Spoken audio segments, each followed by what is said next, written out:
আজকে আমার বলতে মনে চায়, বলতে বাধ্য হই, যেদিন লেডি ফ্রাউন শেখ হাসিনা বলছিল আজকে আজকে আজকে আমি আওয়ামী লীগের বিরুদ্ধে বলবো না।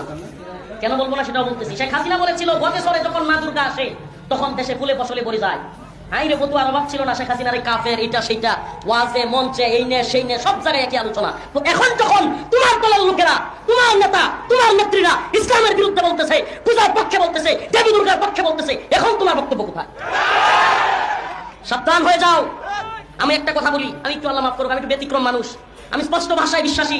হাসিনাকে যেই কারণে বিরোধিতা করেছি, ভারতের গোলামি করবার কারণে, ইসলাম বিরোধিতার কারণে, সেম ভাবে এখনকার কোন নেতা, এখনকার কোন দল, এখনকার কোন নেত্রীও যদি ইসলামের বিরুদ্ধে অবস্থান নেয়, হিন্দুদের পক্ষে নেয়, দুর্গার পক্ষে নেয়, পূজার পক্ষ অবলম্বন করে, আমরা তাদেরও বিরোধিতা করি।